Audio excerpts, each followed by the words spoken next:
get my 6.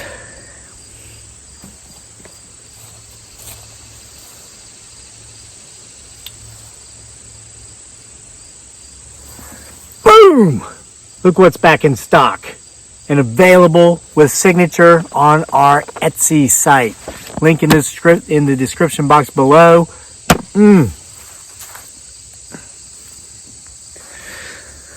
Welcome back, guys. Received a lot of messages. You guys wanted some updates as to when these were back in stock. They are as of today. Keep your eyes open in this area. You might notice that we're filming from a slightly different location than usual. That's because this area, which is very odd, it's the only place the sun is shining through the trees here, looks like a portal, and you can't see it in the camera, but there's an X back there, a new one. So I want you to watch back there as I read you something.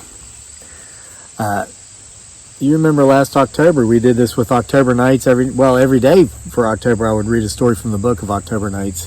I'm not going to do this forever and always now with this 3-pound book, 800 pages. This is the largest Bigfoot Sasquatch short story collection in literature history. I can't read them all. That would take the next 7 years of our YouTube time together if that's all I did. But I'm going to read some every now and then. I'm going to read one today. Do I look studious? Or do I look grandpa-ish? Probably grandpa-ish. I hope you like this. Let's see here. I got it bookmarked with a leaf. There we go. Okay. This is a story from Bigfoot Sasquatch Files, Volume 5. It's called Letter from Hollywood. Now, I might have to blank some of this out if it's not quite appropriate for this this platform here. That's what I love about the books. I can say what I want, and I can be honest, and I can use big people language and big people situations, and there's some of that in here, so you're forewarned. If you're not into that, if you want to act like adults don't do adult things and say adult words, then this book is not for you. Probably neither are any of my others. Anyway, can't say that stuff on YouTube, and I can say it here. So I might have to screen some of that out as I go. I haven't read this story since I did the fifth draft on it, a long time ago. So, Letter from Hollywood. I've never believed in luck, unless, of course, we put it into view as Yogi Berra saw it. As he said, the harder I work, the luckier I get. I've found that to be true. I've always viewed people who say anything about anyone else being lucky to have achieved anything as a statement coming from a place of sour grapes. For some reason, they just don't want to give credit where credit is due. But then, of course, much of it could be that the person who's always referring to everyone else as lucky is really just lazy. And then there are those who always talk about their ship coming in. Ever notice how they never even go down to the docks to look for it? And what I mean by this is, instead of getting up off their, here's the backsides, got one there, and going after whatever it is that they want, be it a promotion at work, more success with their small business, etc., they simply talk about their ship coming in. This too strikes me as lazy. But for the past 10 years, I've caught myself doing both. Remember, because every time we point the finger at someone, it's 3 pointing back at us. I've had 3 pointing back at me for 10 years here. Relying on luck and waiting for my ship to come in.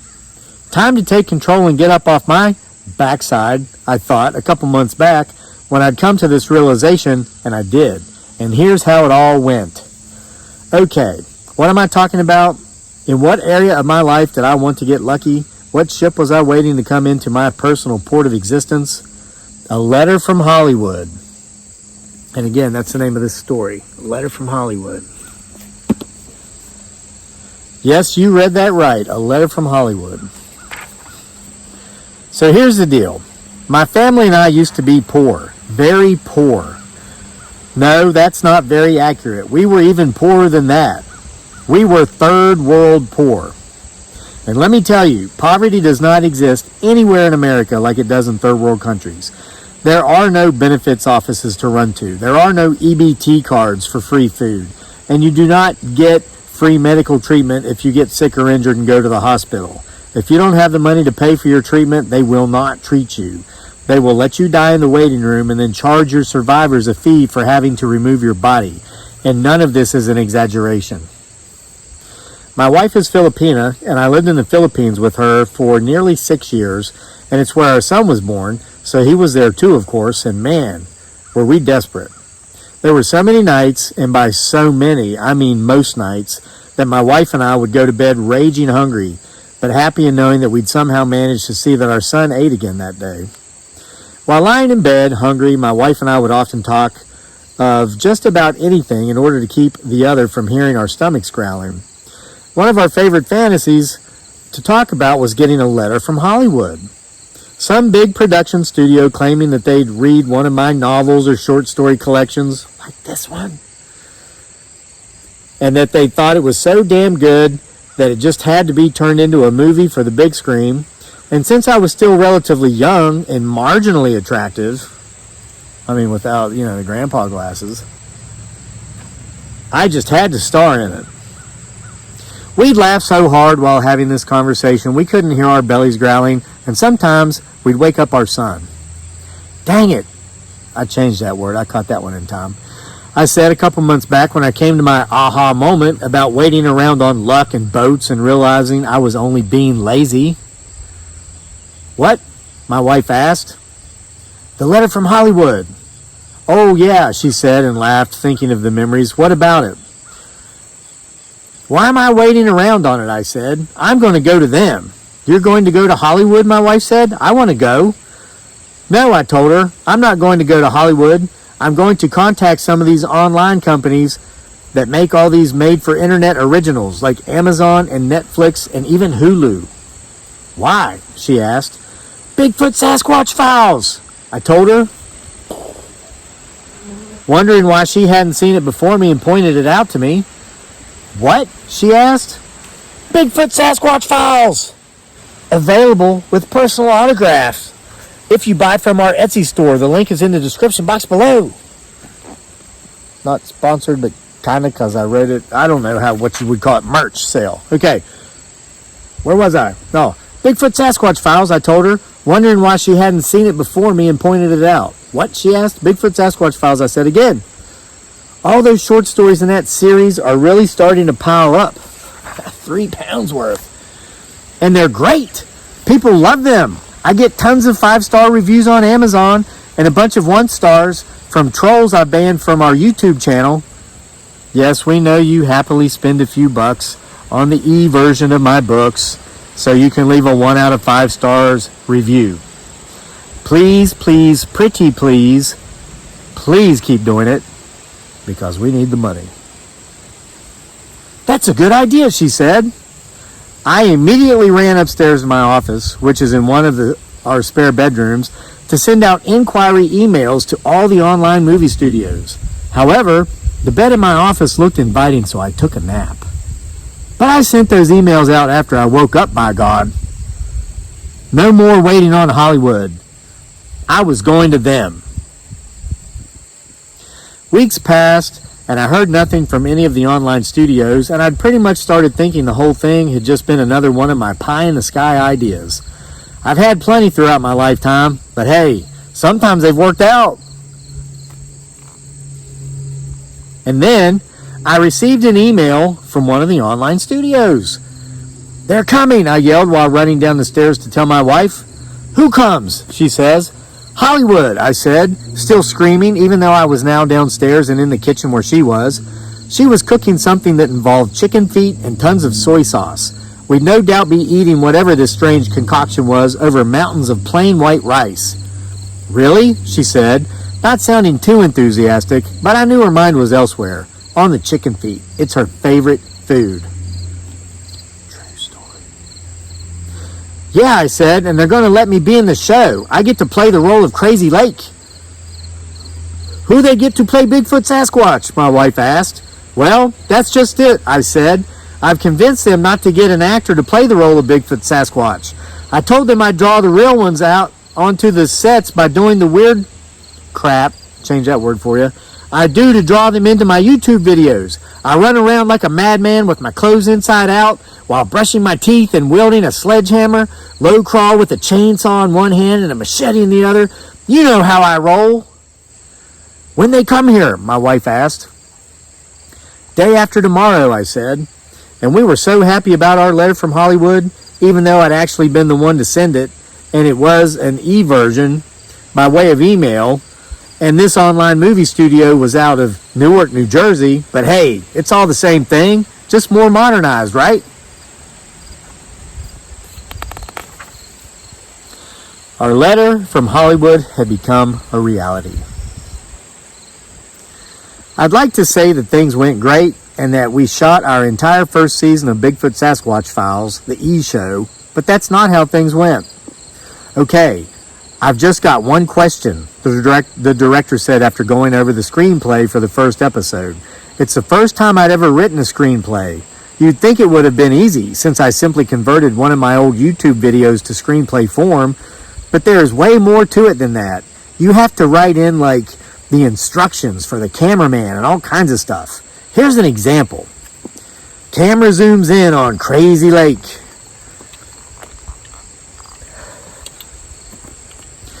Crazy Lake says, "Get my 6."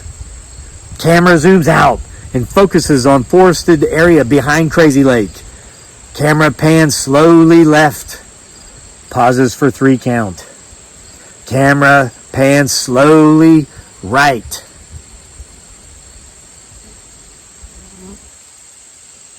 Then zooms in, does this camera once again on Crazy Lake. Crazy Lake says, while brushing his teeth with one hand and holding up a sledgehammer in the other, "The comptroller of the ultimate contraption shall neither hate the poor nor envy the rich." Crazy Lake spits toothpaste toward the camera. "What in the name of..." All kinds of bad words, the director asked. "It's art," I said, "and I'll draw him, her, it, or they out into the open, and then you can get them on camera." "You're telling me," he said, "that you run around here acting like a crazy bastard the entire first episode of season 1, and not only will it draw Bigfoot Sasquatch out of hiding, but you expect people to come back for episode 2?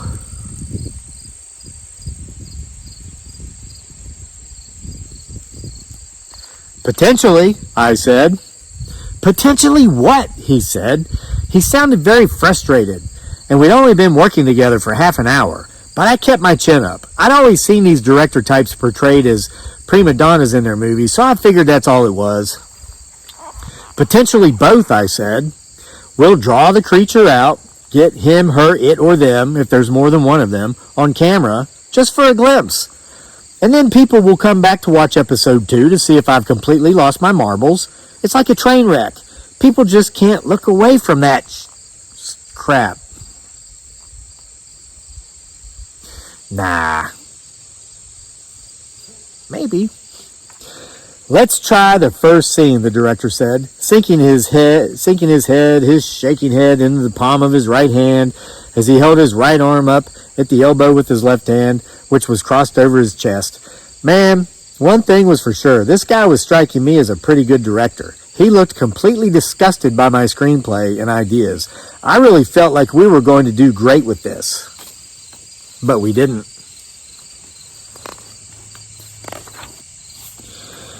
We shot the first scene, which showcased me having me shaving only half my face. I left the other half for another time. "Cut!" the director yelled. "Why in F-all did you only shave half your face before you started running up the hill with that GD sledgehammer?" "It's in the script," I said. "Didn't you even read it?" He sunk his head, his shaking head, back into the palm of his hand, and he directed me to shave off the other half of my face because he just thought it looked stupid. I tried to explain that that was how my entire research method worked. You had to get the potential Bigfoot Sasquatch that may or may not live in the woods behind my house curious enough to come out and see what in the name of F-all Crazy Lake is doing today. If you're just out there doing normal crap like a normal person, he, she, it, or they are not going to come out. Normal is boring. Gee, I'm giving away all my trade secrets right here with this short story. But hey, I love y'all. Available on Etsy with signature. Links in the description box below. Oh, and we're only halfway through. Okay, where were we? Normal's boring. We tried shooting a few more scenes, but the director had had enough. He just kept holding his shaking head, and he just kept complaining, and he finally said, "Where in the hell is this supposed Bigfoot Sasquatch thing anyway? You said he'd show up if we did this." First of all, it's not a supposed Bigfoot Sasquatch. It's a potential Bigfoot Sasquatch, I said, correcting him. And I don't know if it's a he, a she, an it, or a they. What's that even mean? He asked. It means I don't know enough about these creatures that may or may not exist to assign them a pronoun. Pack it up, he screamed to his assistants, all two of them. We've wasted enough time with this horse crap I changed that word already, and we're not wasting any more. Let's head back up to Newark. Why did you even come down here? I asked the director as I followed him and his crew of two off the hill behind my house, where we're sitting right now, and down to their rented minivan in the driveway. I saw that you had a large YouTube following, he said. I assumed it meant there was actually hope for this project, but I think all it says is there's a F-ton of really stupid people on YouTube who like watching stupid effing videos.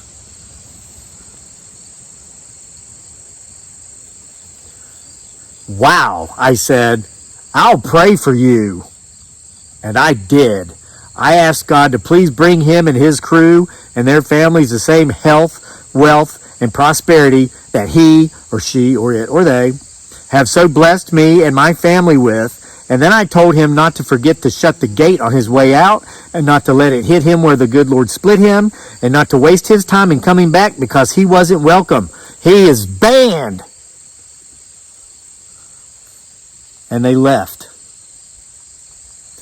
But our hopes of achieving our show did not, as only 3 days later, yeah, that's right, the next crew from the next online e-version of Hollywood, a group fresh out of Atlanta, Georgia, came to our homestead to give us a shot. Here's how that went. Listen, I told the director of the next outfit when they arrived, you have got to give me full creative license or this isn't going to work out any better than it did with the last jacklegs. Someone else has already been here, the guy said, and right off the bat I knew I'd be able to work with him. He was a younger millennial, one of the typical beta males of his generation. You know, the ones who were raised to believe that masculinity is offensive because it represents an unfair advantage over women, so masculinity should therefore be avoided at all costs. It was the reason Hooters restaurants have been shutting down all over the country in recent years. These young males actually find breasts to be offensive. Well, the admiration of breasts for any purpose other than nursing an infant. That's a true story, by the way. Hooters is going out of business because of that mindset in the younger generation of males. Back to the story. Yeah, I said, and I've got 3 more outfits lined up to come out after you if this doesn't work. I was lying. Not something I like to do or that I do very much, but I've been working in social media for more than a decade. And let me tell you, social media, it's an industry filled with dishonest scumbags. But not me, I'm not one of them. So you'll know. Most of the folks who work in social media don't even use their real names.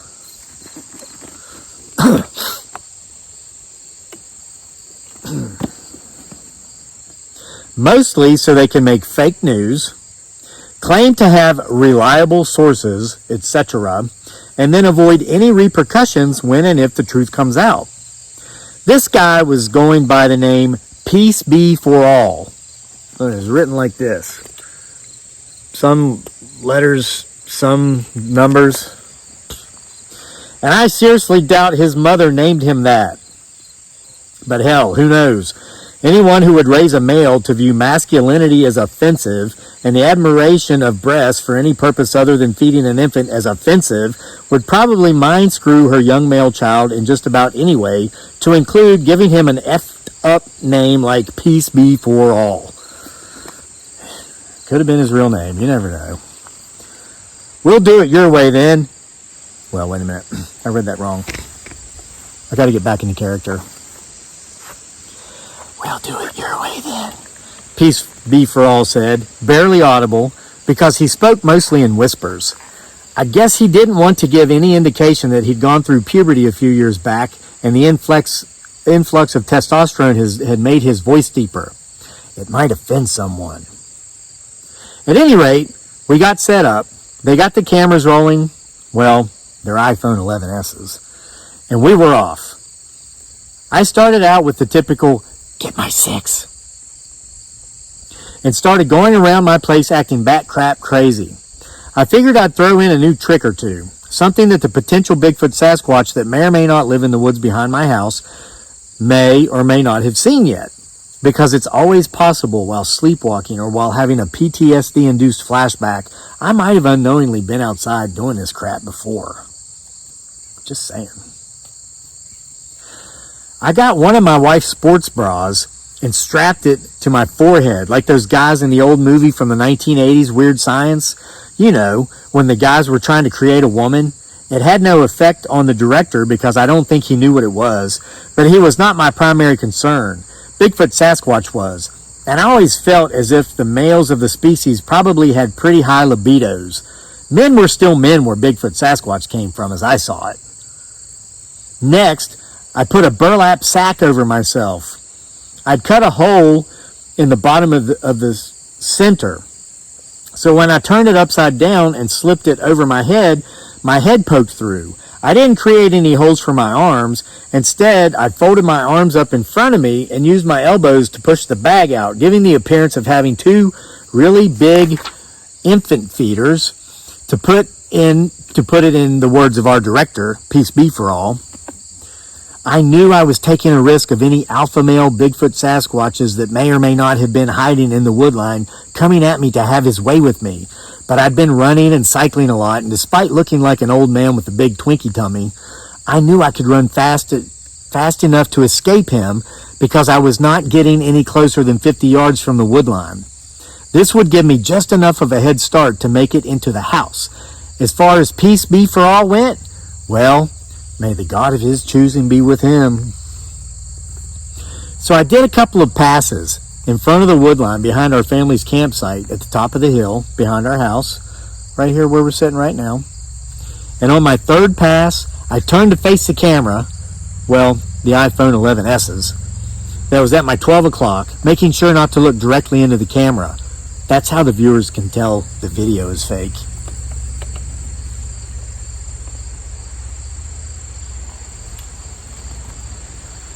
All three of them, okay. Oh, and what I saw was that the entire film crew, all three of them, so it's a little bit bigger film crew than the last crew, were looking up in a tree about 20 feet above my head, and their mouths were a gap. Should have been a gape. I left an E off. Oops. No, you don't get like 1 cent back. Their mouths were agape, that they were nearly touching the ground. Well, not really, but this is literature, and I'm trying to be descriptive. Okay, their mouths were agape enough to where they might have been able to stick a McDonald's Big Mac in them and barely scrape the bun with their teeth. Okay. The next thing I know, that makes your nose itch, huh? Okay. The next thing I know, all three of the crew members were screaming bloody murder. Well, I could hear two of them screaming bloody murder. I couldn't really hear Peace Be For All screaming because it was a whispered scream, but his face gave all indication that he had been born a generation before when men were still men. Oh, had he been born a generation before when men were still men, he would be screaming. He was kind of whispering, bloody murder, bloody murder. All three of them, they were making sure to powerfully secure their iPhones, and they took off running down the hill. They jumped in their little Prius. God bless them for being part of that group who's trying to save the world one half electric car at a time. And by the way, please, if you drive Priuses, I thank you, because I need the gas for my big Dodge Ram 4x4 pick 'em up truck. Thank you for driving Priuses and saving me that gas.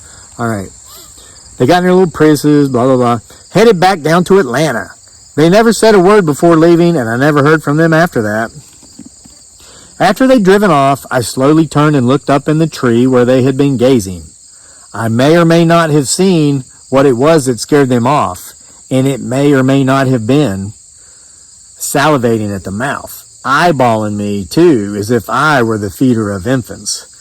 But as if I was skankily making my way across the dining room floor, a platter holding a greasy AWQ cheeseburger and a soggy undercooked fries in one hand, and what the hell am I even talking about in this paragraph?